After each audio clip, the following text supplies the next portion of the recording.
nakakakilala dun sa isang Russian vlogger na ang pangalan niya ay si Vitaly Zhodorevsky.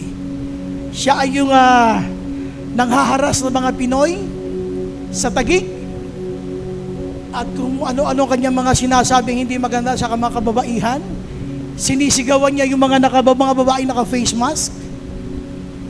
At bukod doon ay yung mga security guard pinagtitripan niya, kinukuha niya yung sombrero, at marami siyang taong napagalit. Kaya ang ginawa sa kanya nung April 2, siya ay inaresto, kinulong siya ng 9 na buwan, at pagkatapos siya ay pinadeport. Itong January 17 lang siya pinadeport, pabalik ng Russia. Pangalawa, si Nikita Chikhov, isa rin siyang Russian vlogger. Nung January ay inarestuhin siya dito sa bandang Quezon City sapagkat nagpahayag siya na kaya siya nasa Pilipinas, siya ay magkakalat ng HIV. Kaya ang ginawa sa kanya ay kinulong at pagkatapos ay inexpelled uli, ipinatapon mula sa Pilipinas, ibinalik doon sa kanilang bansa. Mayroon pang isa, YouTuber naman, ang pangalan niya ay si Sim Rusipu, isang Russian uli. They were all expelled from the Philippines because of what they've done. Lahat ng mga ginawa nilang di tama, lahat ng mga paalala sa kanila na sumunod kayo sa batas ng Pilipinas para hindi kayo mapahamak, matitigas ang ulo. So gumagawa sila ng sarili nilang mga pamamaraan na pagbablog, kahit na-violate na nila yung mga rights ng mga Pinoy. Alam niyo yung word na expelled, meaning you are being forced to be removed. At ikaw ay ipadala sa isang lugar. Sa Bible ay merong inexpelled. Ibig sabihin, inalis, sinadyang hindi isama ng Diyos sa kanyang plano. At iyon ay, kung natatandaan ninyo, si Moses, isang tao na nakapatay, pero sa kabila na siya ay nakapatay ng Egyptian, siya ay ginamit pa rin ng Panginoon para mahati ang Red Sea. Alam niyo ba na sa kabila ng kanyang pagtitiis ng 40 taon, magmula nung pinalaya ng Diyos ang mga Israelita mula doon sa pagkakaalipin ng Egypt, 40 years sila sa ilang. 40 years sila sa wilderness, kung saan-saan sila pumupunta, pinagtiisan niya yun ng 40 years. Pero alam niyo ba, isang pagkakataon lamang sa buhay niya na nagpakita siya ng galit. Hindi niya sinunod ang utos ng Diyos, ay nanghulugan na agad para hindi siya makapasok sa promised land. At ang tumawid lamang sa papuntang promised land sa Kanaan ay walang iba kundi si Joshua, yung kanyang kanang kamay at yung kanyang mga kasamahang mga leader at ang buong mga Israelita. To leaders like us, we have higher accountability. Meron tayong mataas na pananagutan na hindi mo pwedeng i-misrepresent ang Diyos. Ang sabi ng Panginoon ay, sabihin mo sa bato na yan, tubig, lumabas ka, pero kung natatandaan niyo yung kwento, pinukpok yon ni Moses. At ang sabi niya doon sa mga Israelita, kayong mga rebelde, gusto niyo bang magpalabas kami ng tubig? Tinawag niya mga rebelde ang mga pinili ng Diyos. Kaya doon nagalit ang Panginoon, hindi mo ako pinagpitagan, hindi mo ako binigyan ng dangal, at dahil doon hindi ka makakapasok sa lupang pangako. Leaders, be warned this morning. We have a higher accountability. Kaya kung ano man ang ating pinakikita sa ating mga nasasakupan, sa ating mga disciples, sa ating mga kasama sa ministry, we have a higher accountability. Hindi na kasama si Moses sa expansion pa sana ng mga Israelita magmula doon sa pagkakaalipin mula sa Egypt. Itong si Moses ay hindi na kasama. Ang sino lang ang nakasama? Si Joshua at ang buong Israelita. Ngayon, ang tanong ay ganito, posible ba na ikaw na nagtatapat sa Diyos, ikaw na naglilingkod sa Panginoon, ay hindi makakarating doon sa talagang plano ng Diyos sa iyong buhay? Pwede. Katulad ni Moses, na hindi siya nakasama doon sa expansion na nais ng Panginoon. So ito yung ating theme, expulsion from God's expansion. So yung word na expulsion, galing sa word na expelled, yung kanina sinasabi ko, na expelled. Marami sa atin ay inaalis ng Diyos kasi wala ka sa plano ng expansion ng Diyos. Punta tayo sa Book of Numbers. Ito ay magkaaralan natin sa 1 to 12, but we will just read verses 7 to 12. Kinukwento ko na lang sa inyo na dito kasi ay nagalit ang mga Israelita kay Moses. Dinala mo ba kami dito sa ilang upang patayin sa uhaw at gutom? Kaya so sobrang galit nila kay Moses, si Moses na pressure na.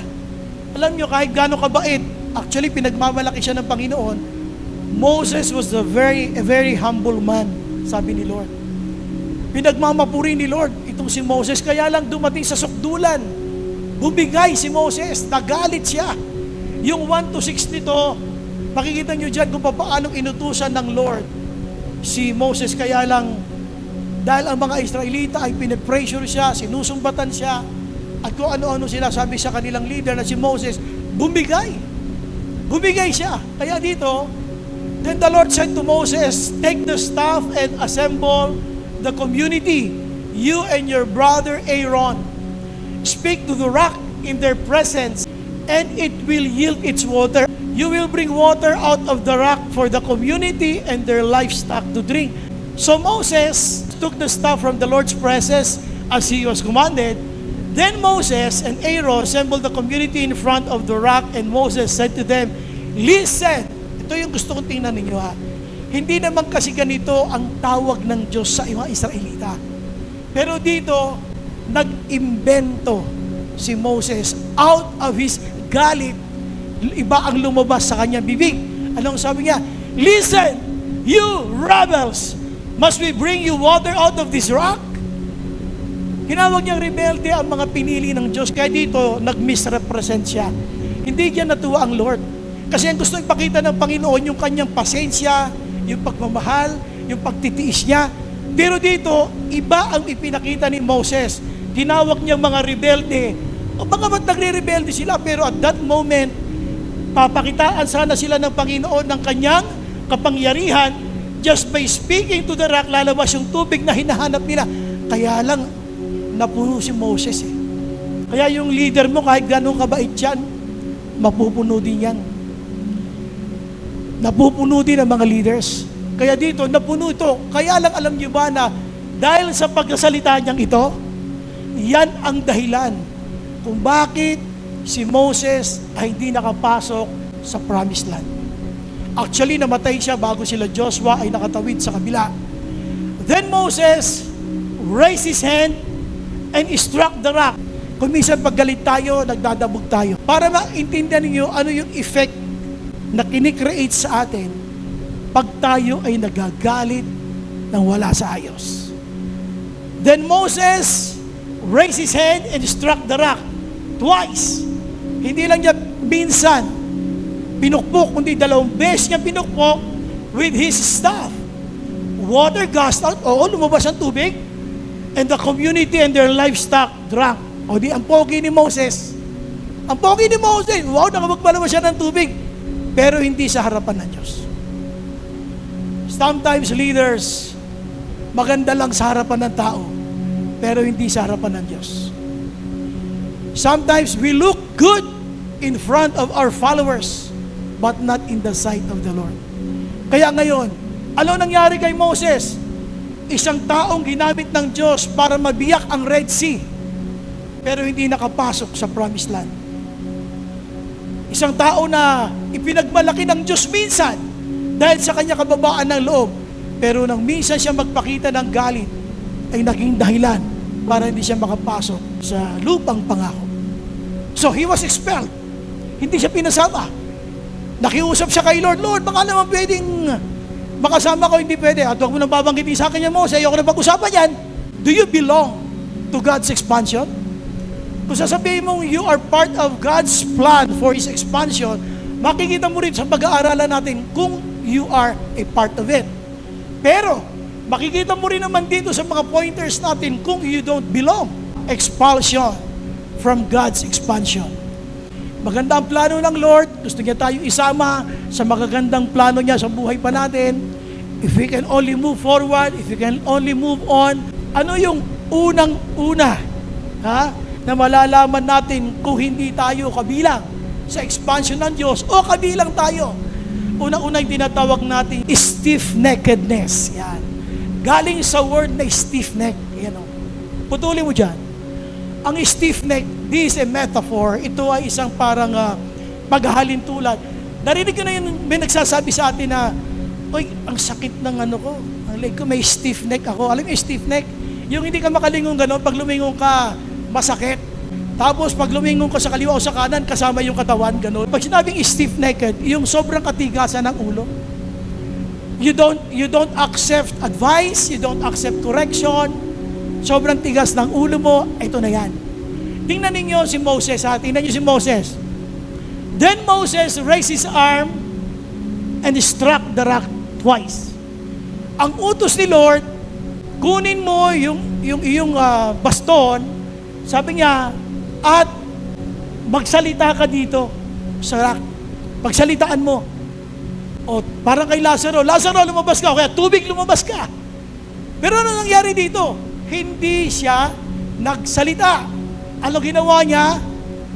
Ito yung sabi ko, he did not speak to the rock, you strike the rock. At ang masakit, hindi na nga siya sumunod. He struck the rock twice. Twice pa talaga. Ang sabi na dito, magsasalita ka lang, lalabas na yan eh.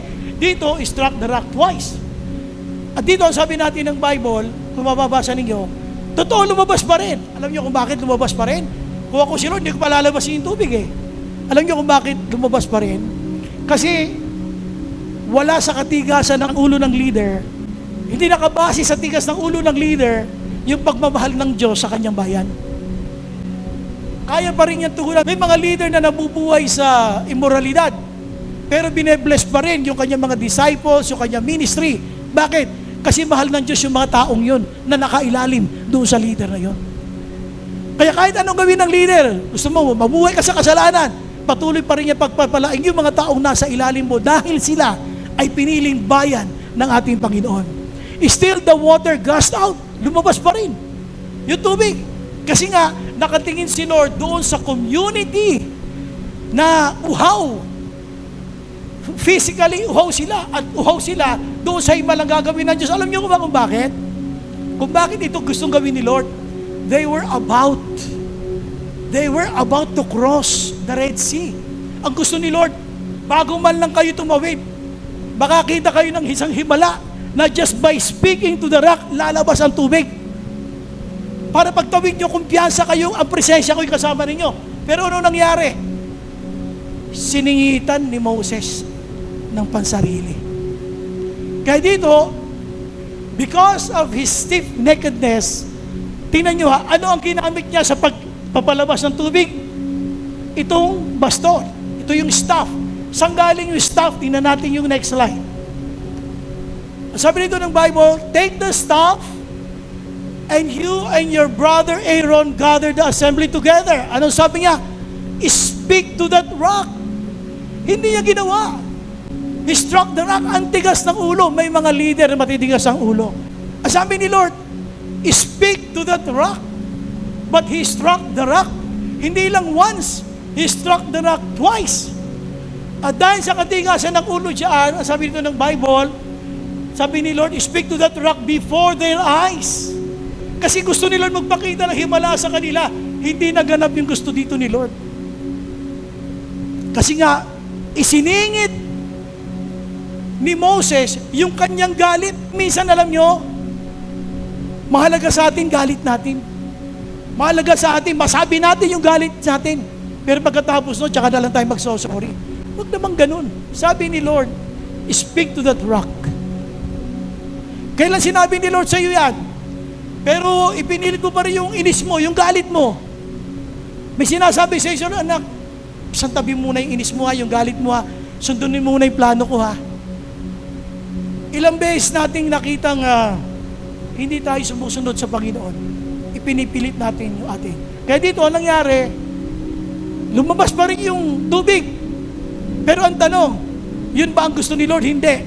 Akala mo, makinig mabuti ha, akala mo okay lang kay Lord yun, kasi lumabas naman yung tubig. Tandaan nyo to, markado kay Lord ang lahat ng pagsuway. At dahil dyan, ibinalik yan ni Lord. Alam nyo ba, kinausap niya yan, alam nyo ba kayo ni Aaron, hindi nyo ako binigyan ng pagpipitagan, hindi nyo ako ginalang sa harapan ng komunidad. Mas inintindi nyo yung mga sarili nyo nararamdaman. At dahil doon, hindi kayo papasok sa promised land. Could you imagine? 40 years out of frustration, nagtiis si Moses na pangunahan itong mga Israelita. Pero minsan lang.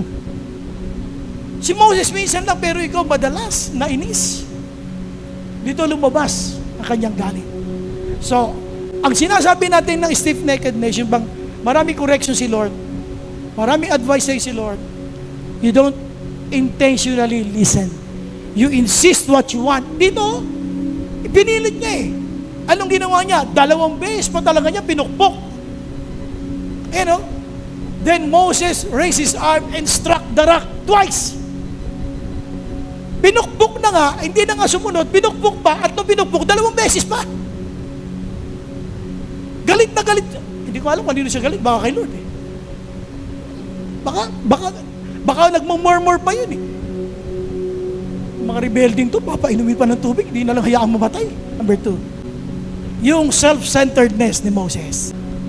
Pangalawang dahilan, bakit hindi ka makakasama sa expansion, yung pagpunta doon sa promised land?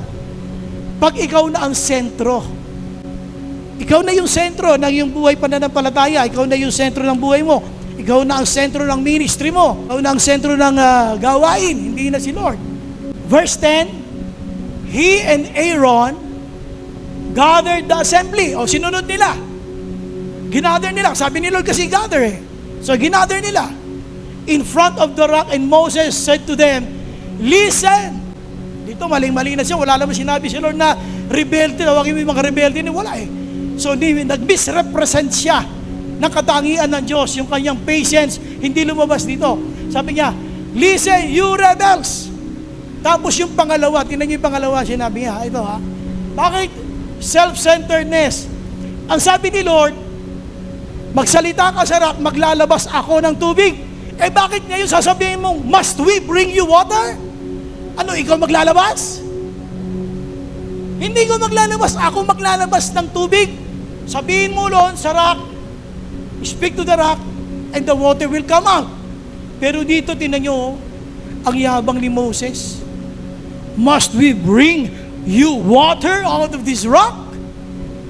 Ikaw maglalabas. Uy, si Lord ang naglalabas ng tubig. Hindi tayo. Ayan o. Must we bring you water out of this rock? Ito yung tinatawag nating self-centeredness. Nakita ni Lord yun? Grabe, Moses. Pinagmamalaki pa naman kita. Ngayon, ikaw na ang sentro. Gusto kong sabihin sa kanila na gagawin mo sana, speak to the rock para masaksihan nila ang kapangyarihan ko. Ngayon, pabida-bida ka na ngayon? Ikaw na ang sentro? Must we bring water out of this rock? Ikaw na ngayon, bakit we? Bakit we? Kayo ni Aaron, hindi. Ako maglalabas ng water. Sa ministry, hindi ikaw, si Jesus. Ang tagal na ni Moses na pinangungunan, 40 years. Mula pa sa mula sa ilang lang yun na hindi pa kasama yung sa Egypt. Ito, kinuha niya yung credit ni Lord. Masakit to kay Lord. Wag na wag mong kukunin ang credit na yan. Must we bring water? Kami ang maglalabas ng tubig magmula sa rock na ito? Hindi sila. Ang sabi ni Lord, ang trabaho nyo lang i-gather and then speak. Ba't meron kang paningit? Ba't sinisingit mo yung sarili mo na ikaw ang magaling? Ba't sinisingit mong ikaw ang bida? Tayong mga leaders, hindi natin naiiwasan yan, masyado tayong pabida. Tanungin mo yung katabi mo. Huwag mong tanungin kung siya pabida. Humingi ka ng confirmation. Sabihin mo, di ba pabida ka?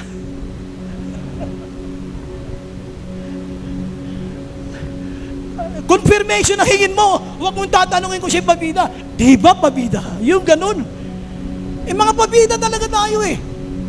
Ang daming leaders pa-impress. Ang dami sa ating mga leaders, puro tayo pa-impress. Imbis na glory to God, teka muna, glory to me muna. Glory to me muna. O maglalabas ako ng tubig ha? Must we? Tayo ba talaga yun? Hindi tayo yun, si Lord yun. Kapag nagkaroon ng self-centeredness, yan ako, pagka nakasentro na yan sa'yo, tandaan mo, markado kay Lord yan. Hindi ka niya isasama sa kanyang plano. Hindi ka isasama ng Lord. Yung ikaw ang pabida, ikaw ang pogi, ikaw lagi ang sentro, hindi ka isasama ng Lord. Sabi mo sa katabi mo, hindi ka isasama ng Lord. Ayaw mo ilakas kasi iniisip mo, ikaw din yun. Ilakas mo! Sabi mo, hindi ka isasama ni Lord. Ayan nakalagay yung, must we bring you water out of this rock? Ako ba talaga naglalabas ng tubig? Hindi ako eh, si Lord din eh. Kaya maayos yung gawain, hindi ikaw yun, si Lord yun. Kaya tayo nakakabayan ng renta, hindi ikaw yun, si Lord yun. Ang daming mga bagay na paningit tayo, gusto natin lagi sumingit, gusto natin makiamot sa glory ng Diyos. At yun ang mga nakakatakot sa ating mga leader, tayo mga worker. Kaya pa tayo pag ginamit ni Lord, dapat malinaw na malinaw. Lord, sa iyo talaga Lord ha, sa iyo lalakad Lord. Kaya nga na po yung kanta natin na matatapos yung gawain, just Christ alone. Si Kristo lang talaga, maki-sensitive tayo doon kasi walang tagumpay na gawaing maka-Diyos kapag ang sentro ay tayo. Hindi talaga eh. Kaya sabi dito ng Bible, listen you rebels. Grabe, tinawag niya ng rebelde, tapos biglang papogi sa sarili. Must we? Grabe talaga, no? Ito si Moses hindi na nahiya. Alam naman niya bago siya inutusan. Sabihin mo ha, lalabas akong tubig. Tapos siya na kayo ng bida. Di ba nagpe-pray kami sa kay Lord? Habang nagpe-pray kami, sabihin sa'yo si Lord, anak, ganito ha, anak, ganito. Tapos pagka nagsalita ka na, kaya nag-share ka na ikaw na bida sabi nga lang ni Lord sa'yo yun wala kang alam nag-pray ka nga Tapos ngayong ito ka na may opportunity ka na sasabihin mo, must be, matakot ka dito. Ulitin ko sa'yo, matakot ka dito. Yan yan yung self-centeredness, nakasentro sa kanya, kaya si Moses hindi sinama. Kaya walang God's expansion sa buhay niya. Hindi siya isinama kasi siya ang nakasentro.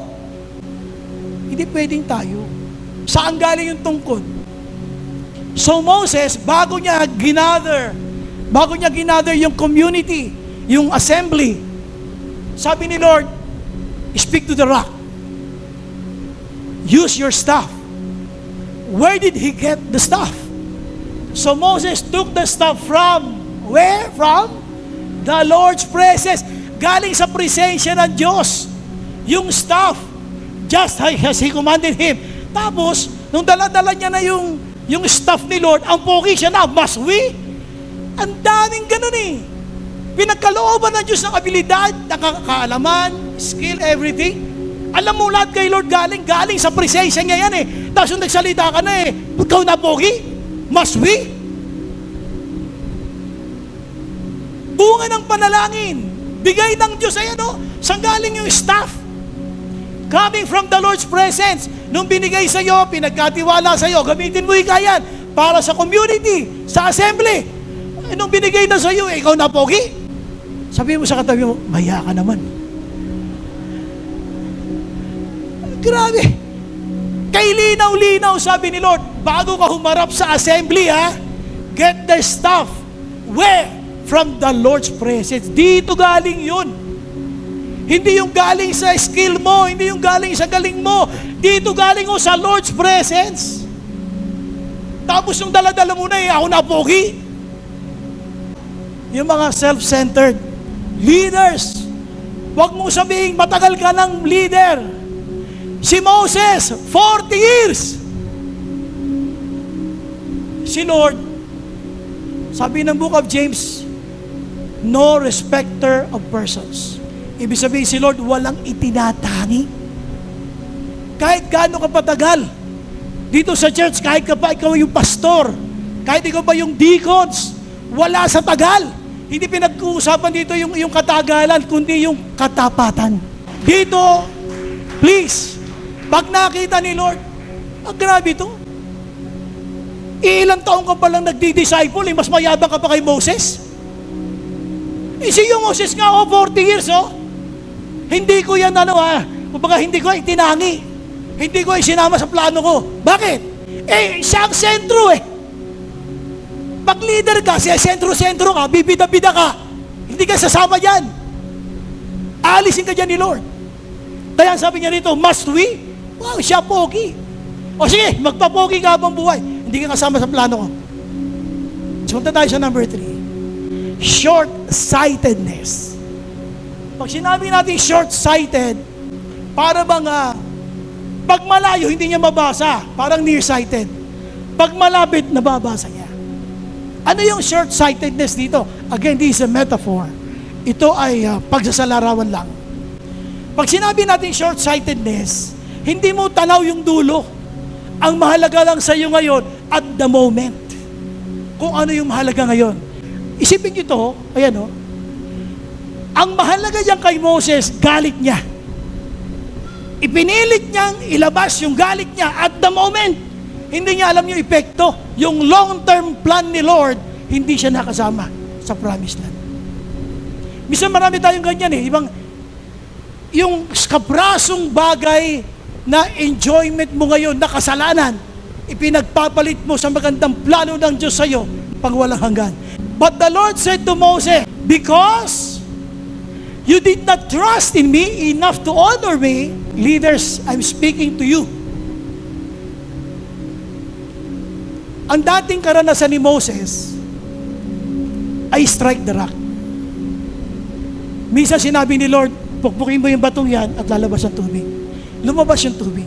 Ngayon, nung binago ni Lord yung approach, Moses, this time, hindi na strike. Dito sabi niya, speak na. Speak to the rock na. Kung walang lumabas, balikan niyo yung isip ni Moses. Lord, kung walang lumabas, kasi nasanay ako, Lord, noon, Lord, ang style mo, strike the rock. Paano ba hindi lumabas yan pag-speak to the rock? Kaya pinukpok niya uli. Kaya si Lord nagalit. Wala kang tiwala sa akin, Moses. Because you did not trust in me. Hindi mo ako pinagtiwalaan sa sinabi ko. Enough to honor me, hindi mo ako iginalang sa harapan ng komunidad ng Israel. Bilang isang banal sa harapan ng mga Israelita. Dahil doon, you will not bring this community into the land I give them. Yun yung promised land. Kaya pag mahilig kang isinisingit mo yung sarili mo, mahalaga sa iyo yung galit mo, mahalaga sa iyo yung inis mo, uunahin mo talaga yung kaysa sundin ang gusto ng Panginoon. Ang tawag doon, short-sighted.